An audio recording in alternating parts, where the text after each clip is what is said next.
This episode of Mission Log is brought to you by HostGator.com. Do you need to launch your own website? If you're looking for one of the easiest ways to register, host, and build your site, you should check out HostGator.com. They have tools to help you get started immediately, whether you're transferring a domain or building your site from scratch. So, all you fans who want to open up, here's a look at my robotguts.com or drcorbyforever.net or Ken is secretly a robot.org. You can just head over to HostGator.com and have that up before we're done with today's episode. Speaking of drcorbyforever.net, a .net address is the best way to get a good domain name these days. Grab your .net today.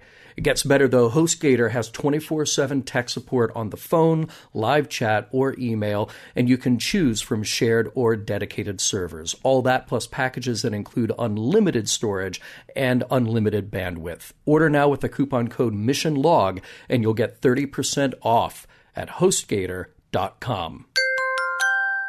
Now entering Nerdist.com. Mission Log, a Roddenberry Star Trek podcast. Episode 69, Whom Gods Destroy.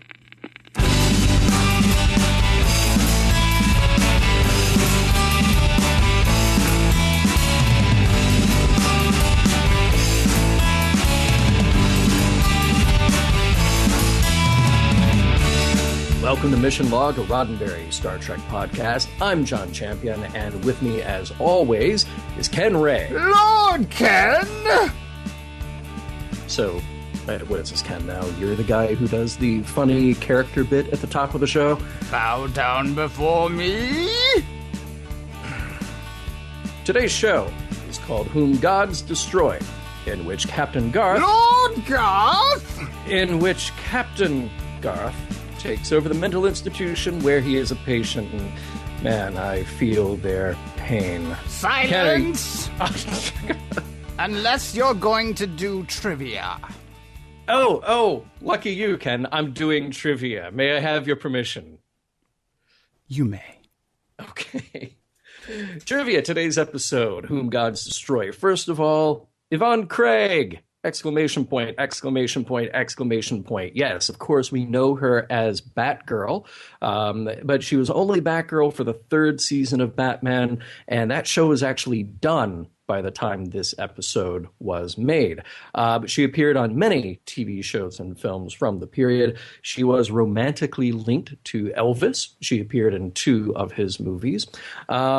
And actually, the year before she made this episode of Star Trek, she was in the movie In Like Flint alongside Steve Enot. He, of course, who is playing Lord Garth. He was born in Czechoslovakia. He did all the great TV shows of the 60s, like The Outer Limits, Gunsmoke, The FBI, Mission Impossible. Again, I know that I'm leaving out somebody's favorite. He was actually a couple of years younger than Shatner when they shot this. And tragically, he died at the very young age of 37 in 1972. He was married to Maria Carter, who was Miss May 1962 in Playboy magazine. And he was in Cannes at the film festival. He had a heart attack on her 30th birthday. Incredibly tragic. He does have a few other Star Trek crossovers. One of the more interesting ones, I think, he appeared in the pilot Police Story, which was written by Gene Roddenberry, and it also featured Dee Kelly and Grace Lee Whitney.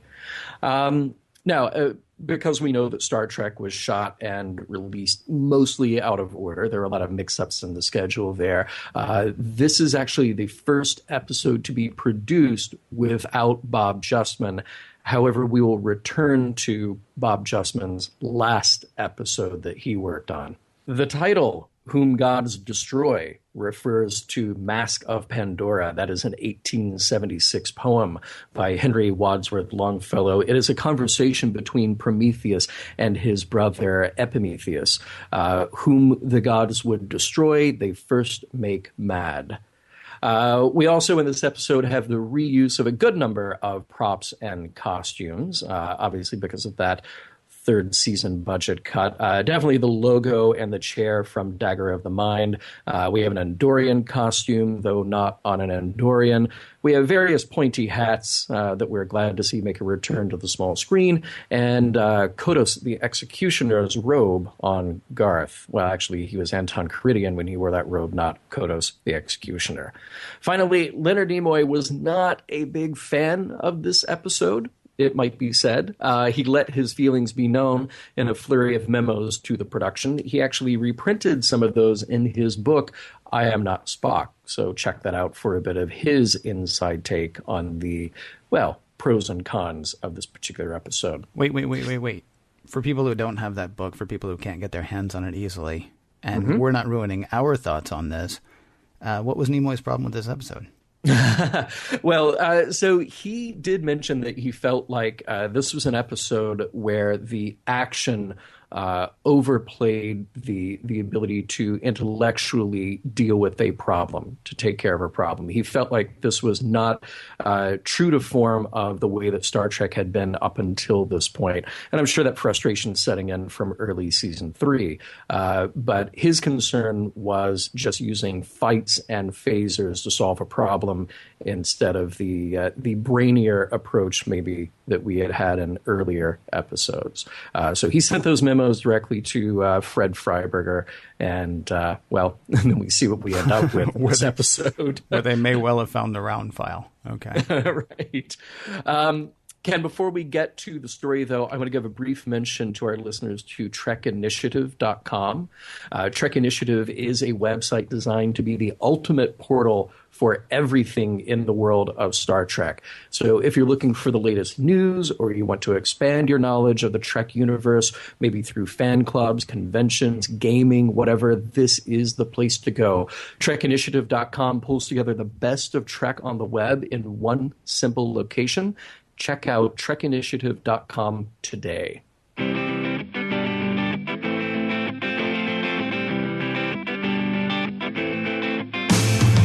I have an idea for rebooting Lord Garth. Bring back Wayne's World.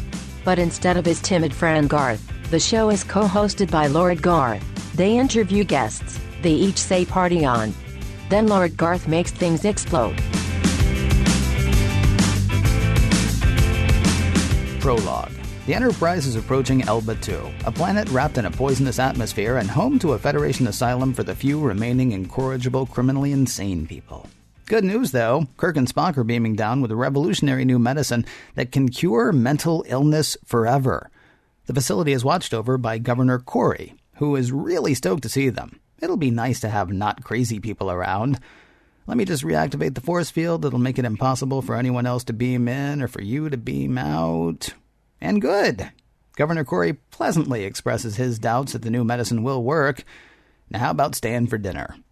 Spock hears the facility has a new resident, making it 15 in total. Who's the new guy? He is Garth of Izar, former Starship Fleet captain and current loon. The guy was legend. Kirk actually studied his military exploits at the Academy. Heck, everybody did.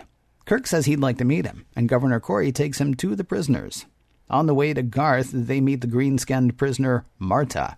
She tells Kirk that he's making a mistake. She's not crazy, and that's not Governor Corey. Oh, that one. She says stuff like that. Arriving at Garth's cell... Hey, wait a minute. That's a beaten and abused Governor Corey in the cell. So this guy leading us around... Ah, dear. He appears to be a shape-shifting Garth of Izar. A laughing, shape-shifting Governor Corey. He's freed everyone in the facility, and he is in control. Act 1. Garth stunned Spock with a phaser during the opening credits, apparently. 2 other prisoners are carrying him away. Kirk asks Garth why Corey has to be tortured the way he is, though he's corrected. It's not Garth or Captain Garth. It's Lord Garth, formerly of Izar. He leads the future Masters of the Universe. He's got a plan. Everyone in the galaxy has to bow to his will, or be confined, or destroyed. Kirk plays to Garth's vanity and gets him to release Governor Corey from whatever invisible ties hold him. Also, Garth destroyed the medicine that Kirk brought. When Kirk protests, Garth tells him to shut up. The chatter of inferior weaklings wearies him. Now, he'd like to take over the Enterprise. With Kirk's help, of course. Garth's crew mutinied, you see. He'd like to use the Enterprise to hunt them down. Kirk says the Enterprise crew would mutiny too, but Garth says he thinks not, then shapeshifts into a duplicate of Kirk. He and Marta toddle off. Governor Corey fears all hope is lost. Not only will Garth have the Enterprise, he also claims to have invented the most powerful explosive known to man. And Corey believes him. Probably shouldn't have kept this stuff to make that lying around an asylum for the few remaining incorrigible, criminally insane people in the Federation, huh? How does he shapeshift? The people of Antos taught him that. Part of a system of healing. And for that reason, Garth tried to kill the peace-loving people of Antos, which led to his crew mutinying and his being dropped off on Elba too. In the control room, Garth, in Kirk form, tells Scotty to beam him up. Scotty barks out a chess move, Queen to Queen's level 3, and awaits a response from Kirk. But it's not Kirk, and he has no idea what to say. He says he'll call Scotty back, then once disconnected, flies into a screaming rage. Scotty's confused. He tries to reestablish communications with Kirk, but the force field's up and there is no answer. They start looking for a way to get someone down to the facility, but with the force field up, there is none. They're helpless. Back at the facility, Garth pledges to his fellow prisoners that they will take the Enterprise, even if they have to break Kirk to do it. Act 2. Where are Garth's manners? How about that dinner we talked about, huh? You and Mr. Spock. Marta would like to blow off one of Spock's ears for some reason. Probably has to do with her being insane. At dinner, well, there's a lot of food, advances on Kirk by Marta, jealousy from Garth, and a full-on display of crazy from Marta. Kirk and Spock talk over there and need to take over. Hey, shut up, you two. Marta's going to recite a poem by William Shakespeare that she says she wrote. Then she's going to dance. Garth also offers her to Kirk. He wants to be their friend, you see. Well, as long as they're friends, Spock would like to know why he tried to kill everyone on Antos 4. Well, he offered to take over the galaxy for them and they declined, so, had to condemn them. As for his crew going against him on the whole killing the peaceful people of Antos thing, totally did not see that coming. Anyway, the people here will follow him. So come on, guys. Let's take over the galaxies. This guy might not be sane. Kirk tries to reason with Garth. You were an awesome warrior, but we're a peaceful people now. Totally peaceful. Why, Kirk and Spock are brothers. Garth quizzes Spock about that, and Spock basically agrees, though without the figurative speech and undue emotion. Wow, Garth thinks that's crazy. Still, Spock's cool, and he'll get a ship in Garth's fleet.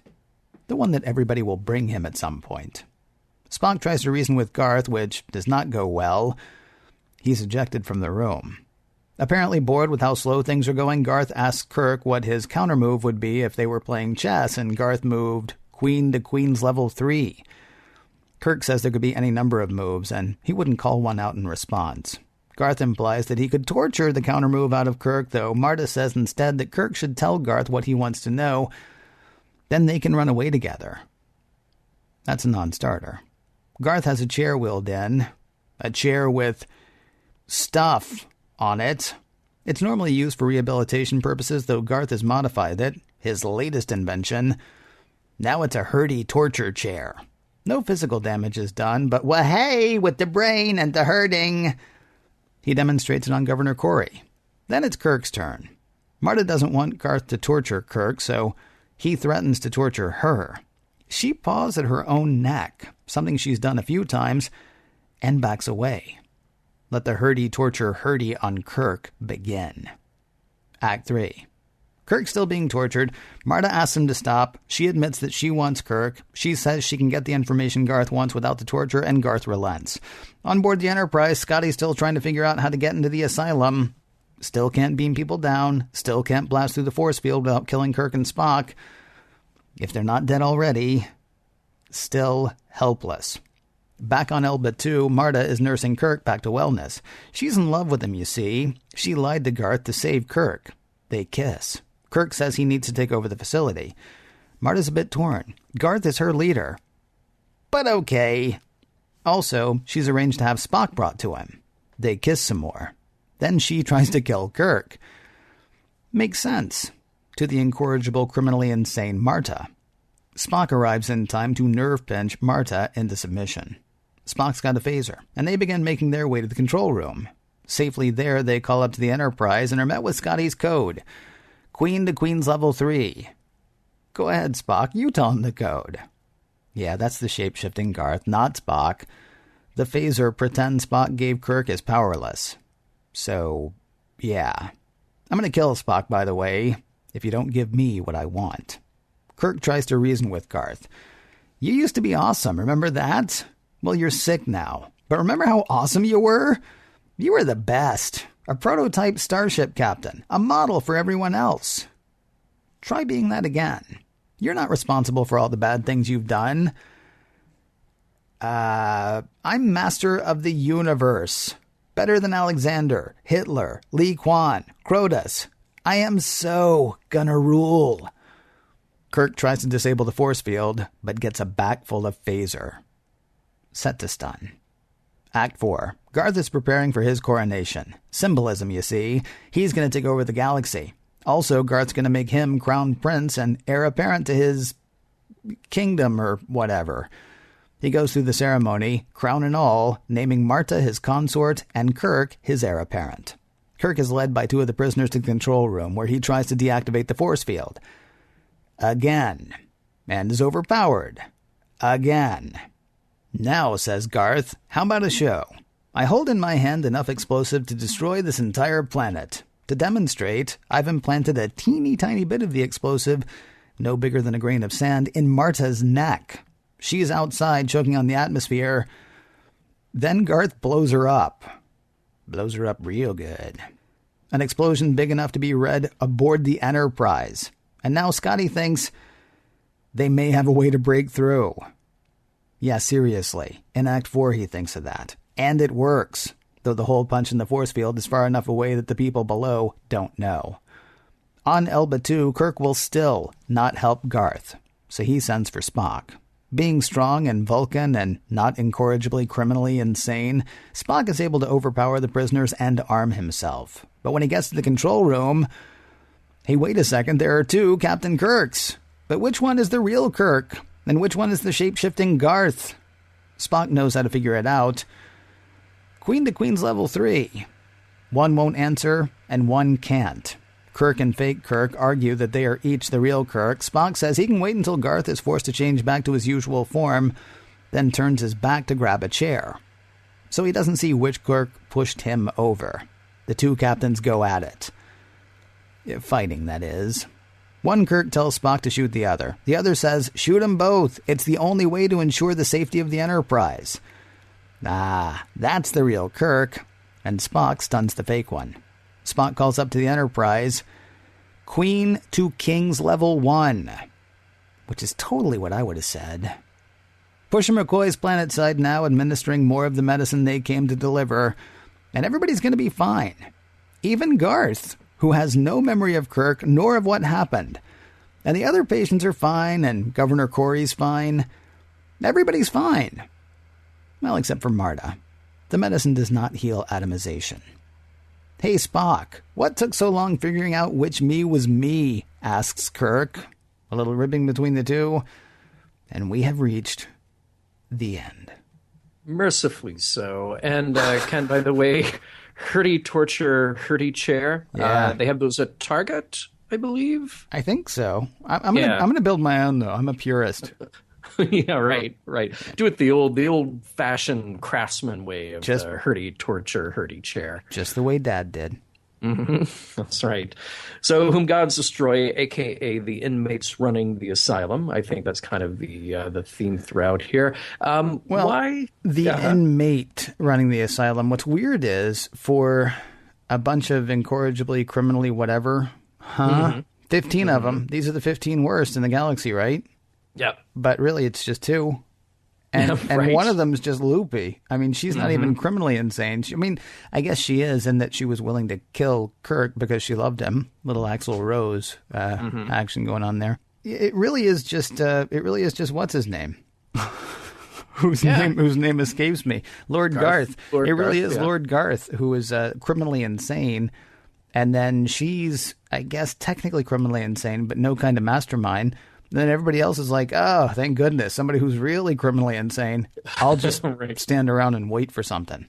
Yeah, they didn't really have a lot to do. No. The other guys, unfortunately. Nor a lot of initiative, which is why they're never going to be like the real masters of the universe. Not at all. Yeah. Not at all. Speaking of which, I love the 80s cartoon reference again this week. Right? Good job. Yes. Yeah. If only with Dr. McCoy's zeal for poking people with the hypo spray, if they had just brought him down first, they wouldn't have even told him who the patients were. He would have just gone around and just started shooting people up with the medicine, into the episode, done. But no, they didn't beam him down. Yeah, I was actually wondering about that. Like, well, I mean, this is one of those nitpick things. I mean, this goes back to, what was the one, The Enemy Within? Why didn't they just send the shuttlecraft down? Why do they send Kirk and Spock? Hey, let's send, our top guy and our second guy to basically, deliver a pizza, except in this case it's medicine. Right. But, we always had to drop something off. Let's send the two top guys to do that. Neither of whom has any sort of medical training either. Of course, there was a doctor/governor down on the planet, so maybe they thought they didn't need Pusher McCoy. Maybe they knew. Maybe the governor was like, don't say, we want to check out the medicine first before we just start poking it into people. Maybe so. I will say, though, speaking of Governor Corey, it was great to see the dove being crushed by the hand of Federation sanity again. Right. I am a giant fan of that. I don't know why. Yeah. One year that should be my costume. Just a jumpsuit with that on it, because I am so in love with that.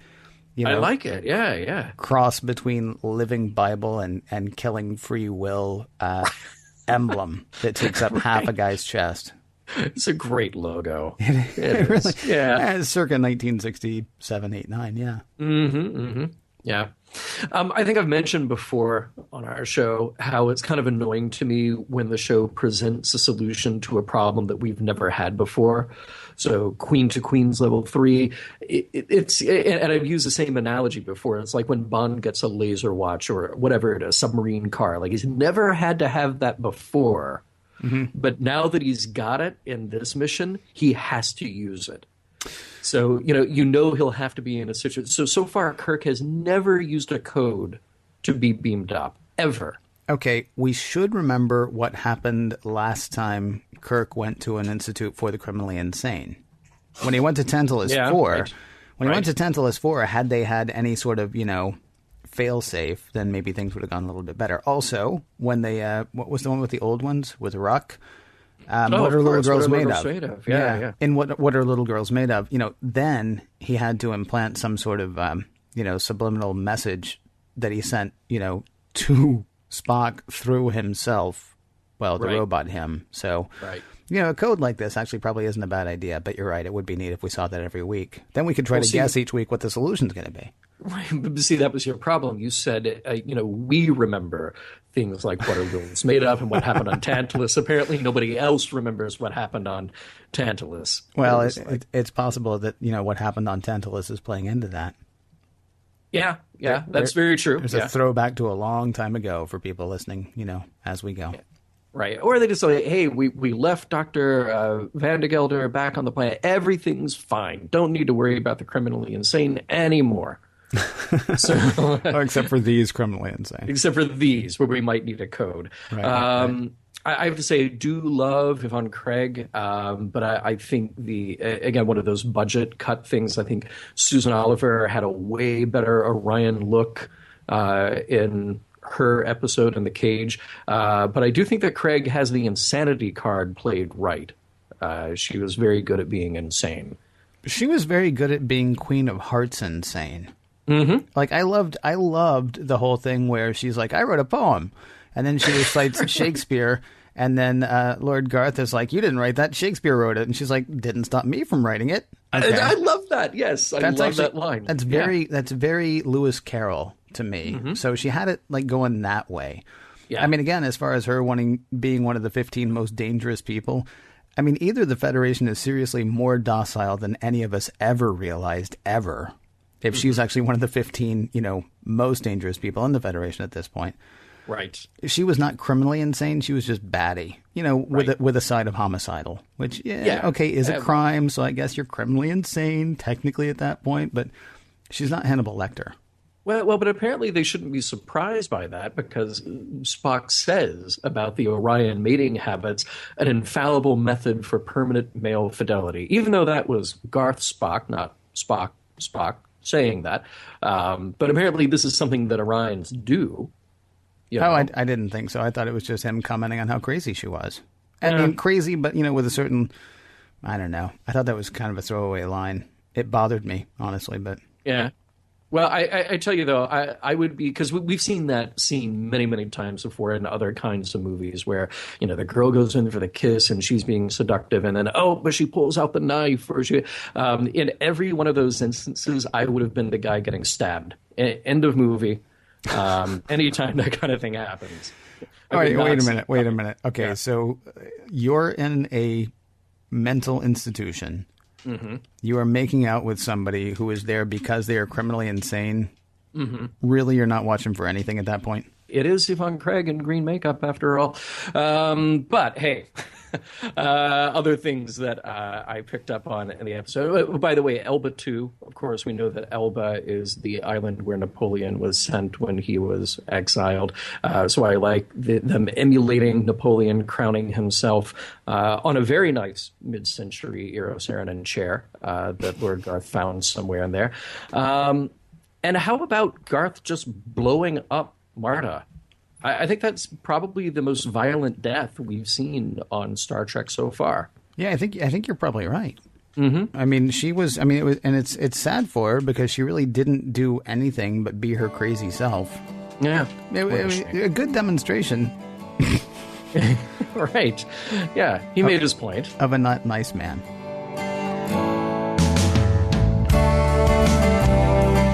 I have an idea for a Lord Garth musical. It's his life story, but told through the songs of Garth Brooks. He confesses, in song, to having friends in low places. He sings with menace about thunder rolling and lightning striking. He sings about rodeos for some unexplained reason. Then he makes things explode.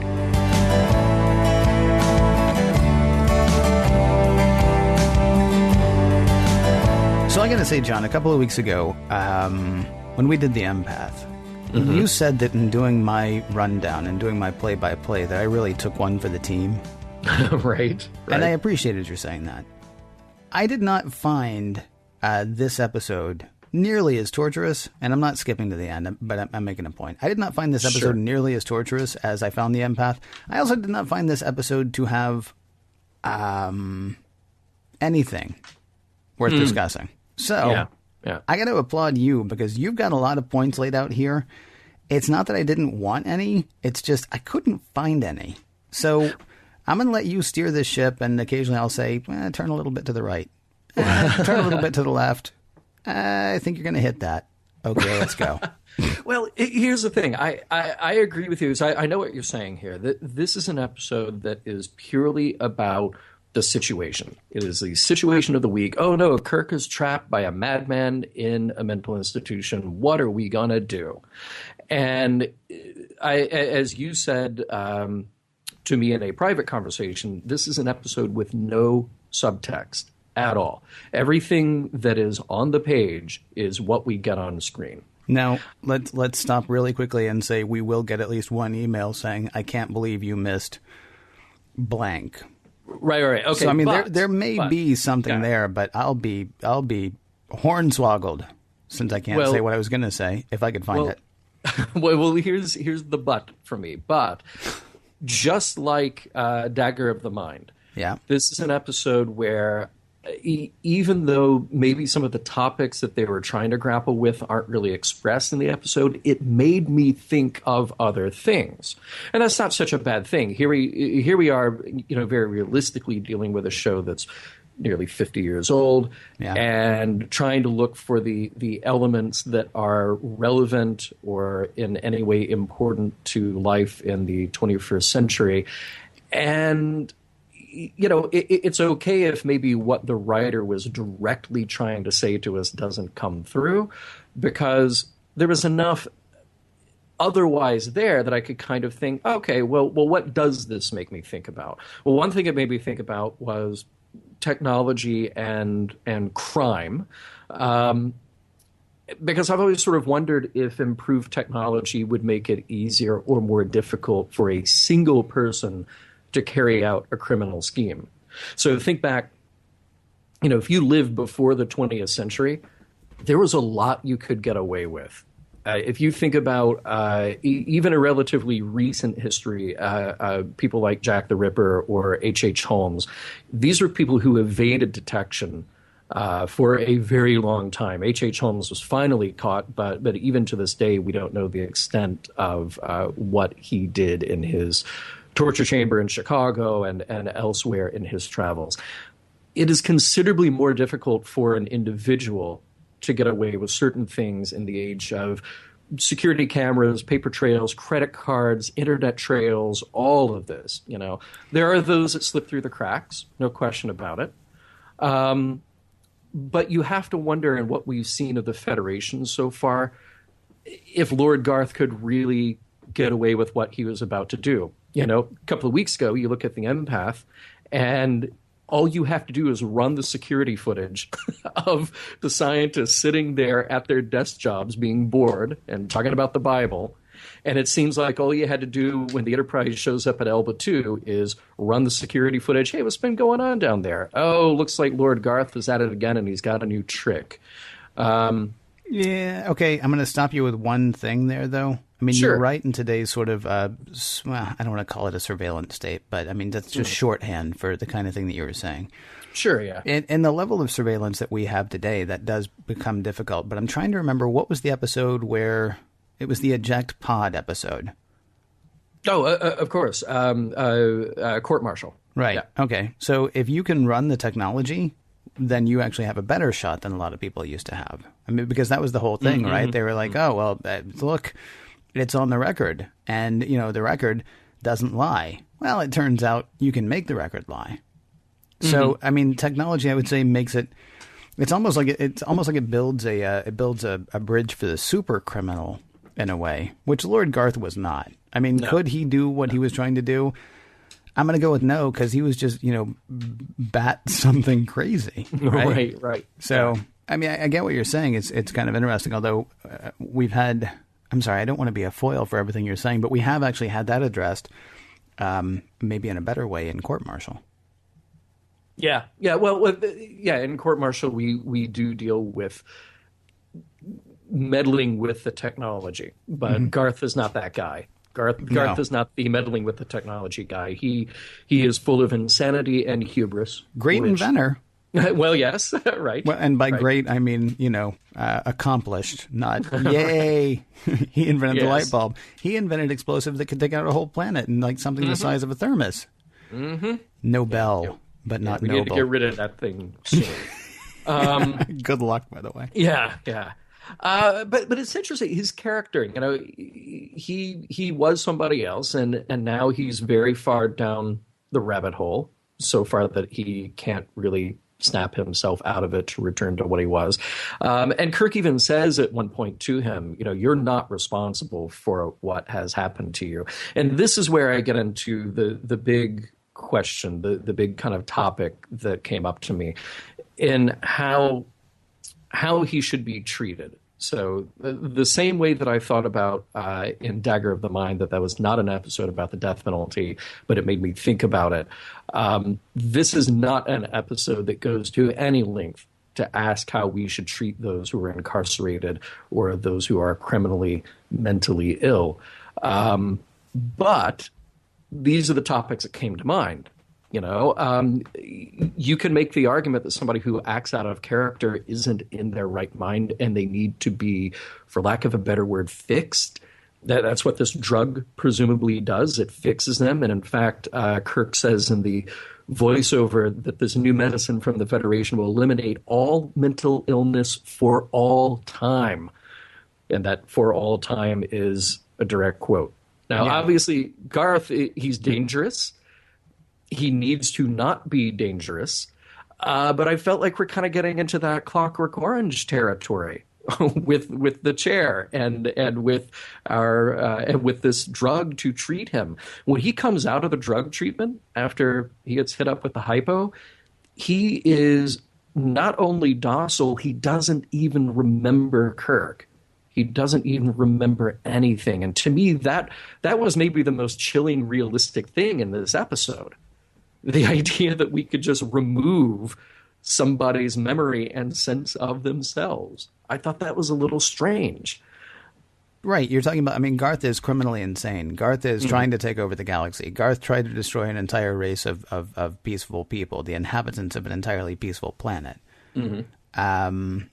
But, I mean, you almost approach a eugenics thing at that point, right? It's like, okay, well, do we go from just weeding out what's criminally insane to weeding out just what's criminal, or weeding out just what's undesirable?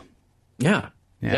That was the thing that was kind of the strangest to me, because then you have to draw the sort of arbitrary line to say that these people who have different mental faculties, different experiences, different desires, whatever, from what is acceptable, okay, there's a group that will get this treatment, but there's a group who won't get this treatment because they fall somewhere on one side of this arbitrary line or another. Mm-hmm. So that was kind of the strangest thing to me. And yeah, we want Garth to be okay, and we want him to not take over the world or the galaxy. Right. But then you ask, is he really himself at that point? You know, this is kind of a thing that you deal with in psychology and neuroscience versus the reality of criminal justice. You know, if you can say that somebody's the thing that caused somebody to act out in an undesirable way is just purely a matter of chemicals and neurons firing in the right or wrong way, then are they really truly responsible for that when something as simple as, well, a shot from a hypo spray will fix that? You know? Yeah, I've got another question about that too, though. So the chair is not the Tantalus device, right? No. Okay. The harm in the Tantalus device was that it was being used by somebody bad. Did we actually decide that the Tantalus device was a bad thing? Because we still have that chair, which is doing a lot of that stuff. Plus, now we have a hypo that's also going to do... It's not going to erase memories and implant new memories, but it's... I mean, as you say, it's going to strip... It's going to strip of the person what that person is at that time. Right.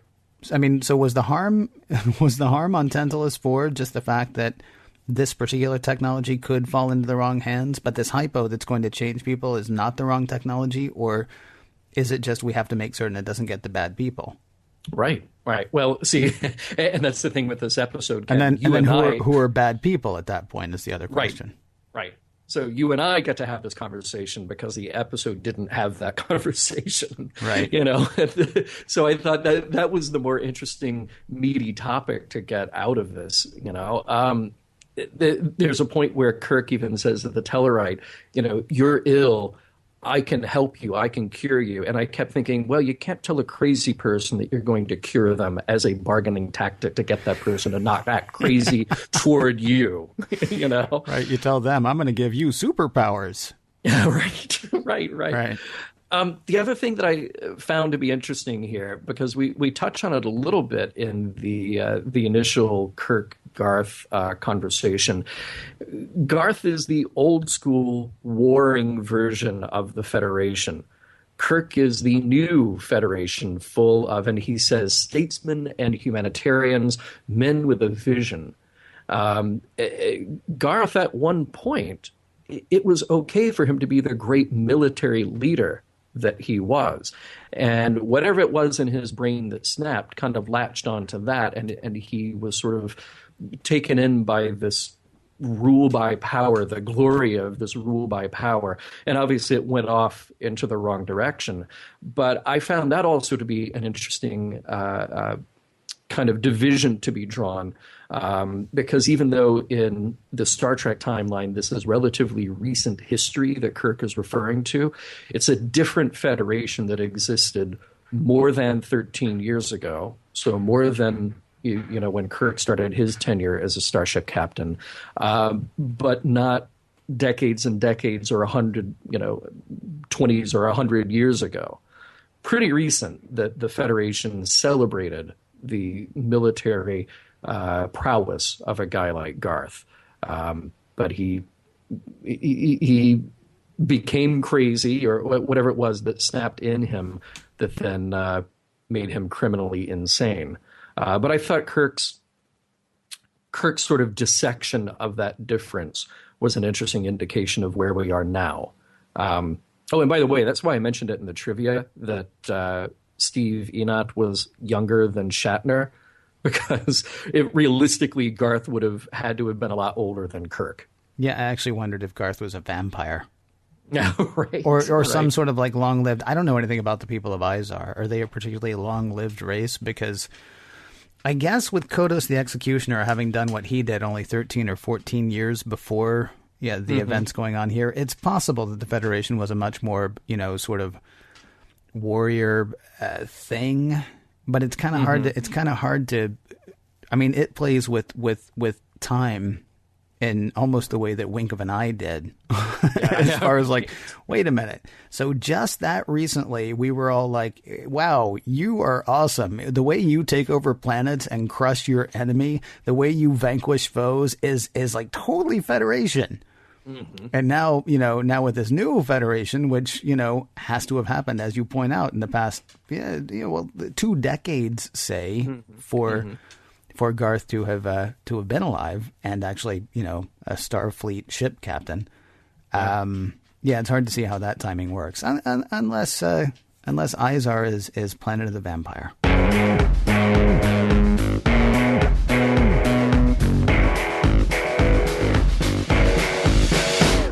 I have an idea for a Lord Garth biography. It would cover his upbringing in New England, his time on the wrestling team, his love-hate relationship with feminism, and it would be called The World According to Garth. That one was a stretch. He would of course also make things explode.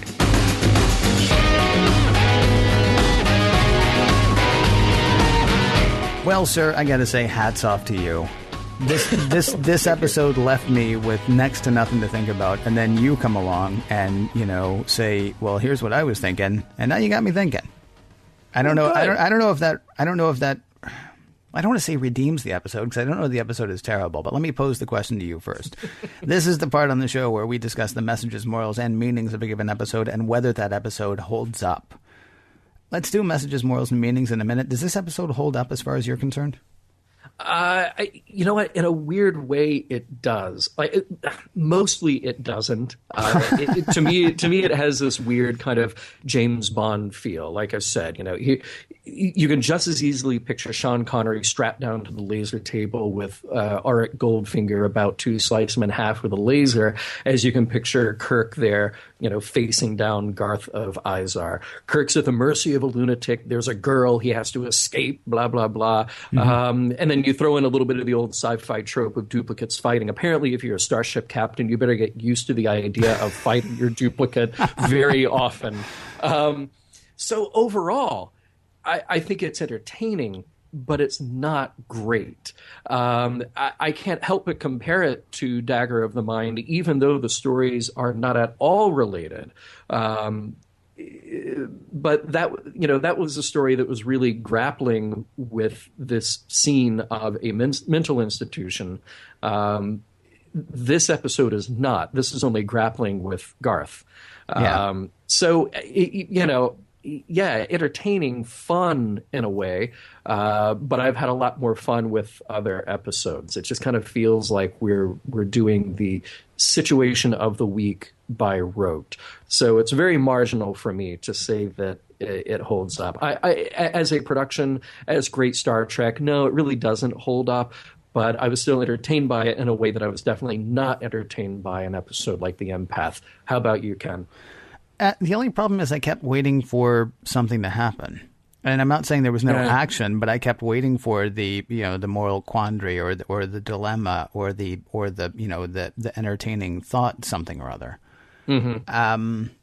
It never exactly falls apart, but it never exactly starts either. Now, the one time, forgive me if I mentioned this earlier, the one time that the episode comes close to falling apart, Act 1, Scotty says, there's nothing we can do.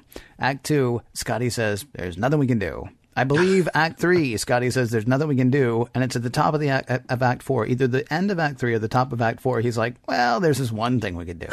Right. And that annoyed me. And I understand why. I think I may have actually already said this. It's the same reason we didn't send the shuttle down in Enemy Within.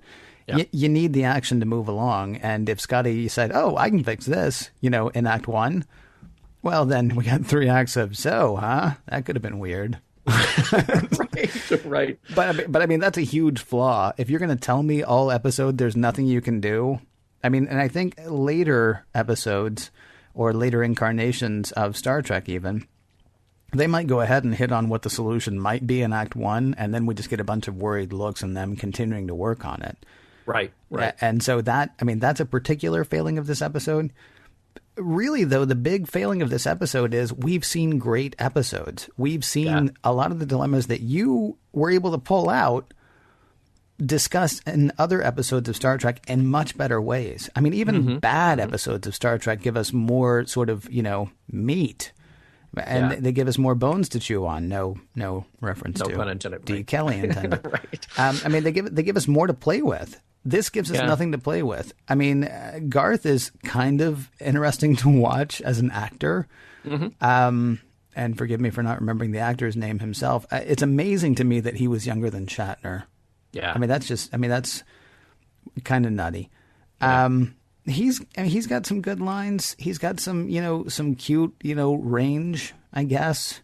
Marta was kind of one trick as far as I was concerned. It's kind of an amusing trick, but it was kind of one trick. You enjoyed this more than I did. I don't think it's not bad while you're watching it, but when you get to the end and there's no there, then it's more disappointing in retrospect, honestly, than it is while you're watching it, because you keep thinking, okay, this is going to be something at some point. Yeah. And it just never quite does. Well, is there a there?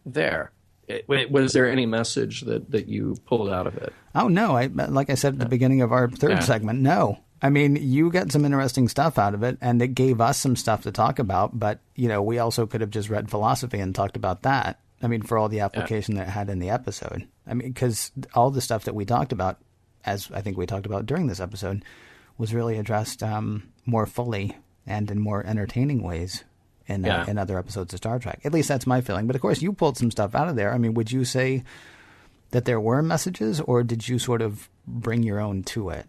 Well, yeah. I mean, I just think I kind of layered on it with the other stuff I was thinking about while I was watching it, which in the course of our show is fair game. Yeah. The episode, if you say it's about anything, it's about deceit and madness. Garth says appearances can be deceiving. Nothing is as it seems. But the problem from a writing standpoint is that everything is pretty much as it seems. Garth is mad. He keeps on being mad.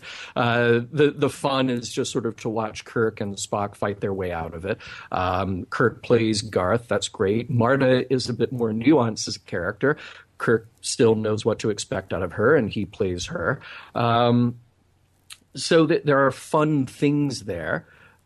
But that's not a message. That's a sort of a theme that we get. We do have kind of a hint of that classic Star Trek approach about compassion. Like I mentioned, the old way of amassing power, fighting the enemy, Garth listing off the great conquerors.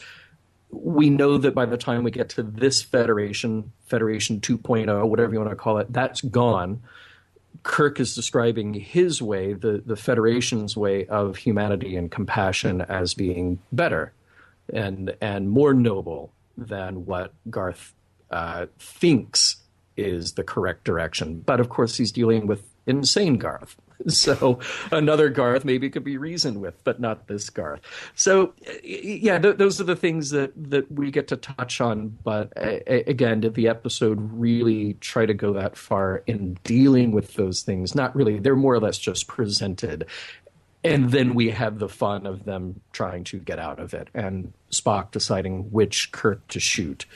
I guess I guess there is one thing maybe that you could say would be, it's not really a moral, or it's not really a message. Maybe it's a moral. I mean, Garth is undoubtedly insane, not just because he is in a place for the criminally insane. Because, I mean, again, let's remember, Kirk was in one of those too, on 10 till is 4, and he was not criminally insane. Yeah. There is something to the fact, I guess, that Kirk and Spock at various times are still trying to reach and reason with Garth. And I guess there are some people who would say there's absolutely no point in that. There are other people who would say there's a bit of nobility to that. You know, they're still trying to do it. And the fact that, you know, they're still trying to cure them. This is not just, well, those guys are nuts. Well, he tried to kill a whole planet. Let's lock him up and throw away the key. Right. What they say instead is, well, let's keep him someplace safe and see if we can't help him at some point. Yeah. And I guess that could, you could make that a message if you want to. I know a lot of people would hate that message. I don't honestly know how I feel about it. I mean, I think at a certain point, you know, there's no part of me that says, oh, you know, maybe if somebody had talked to Pol Pot afterwards, you know, there's nobody who's like, oh, too bad we couldn't catch Hitler because maybe we could have had him turn things around in 1945. Right. You know, I mean, there are certain points that I'm okay saying, yeah, I think we're cool. Yeah. Letting you stay where you are. Yeah. And how you are, as long as you're, you know, not harming anybody else. I guess you could say maybe that they're better people than I am, because having tried to destroy an entire race of peaceful people, there are still people in the Federation who are like, nah, I think there's help for that guy. But I don't know. I'm probably surprising a lot of people listening right now. I don't know if that's a message that I'm going to take with me. If you get to the point that you're destroying a planet, yeah, I might be okay trying not to rehabilitate you. Well, maybe some of our listeners would like to engage in that conversation with you or me or all of the above. We welcome you to do so. Facebook, Skype, and Twitter, where our handle is Mission Log Pod. You can call us at 323-522-5641. You can email us, missionlog@roddenberry.com. And you can always find us on the web, missionlogpodcast.com. We have a beautifully designed website there. Remember, we may use your comments on an upcoming episode of Mission Log. Next week, Ken, what do we have? Next week, John, let that be your last battlefield.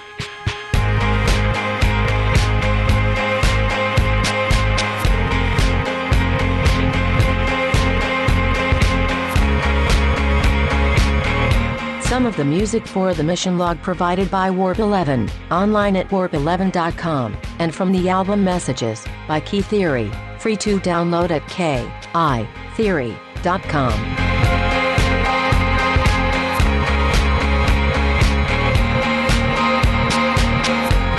I have an idea for a Star Trek Star Wars crossover. 2 words. Garth Vader.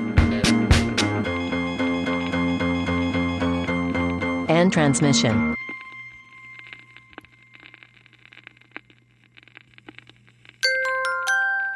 Now leaving Nerdist.com.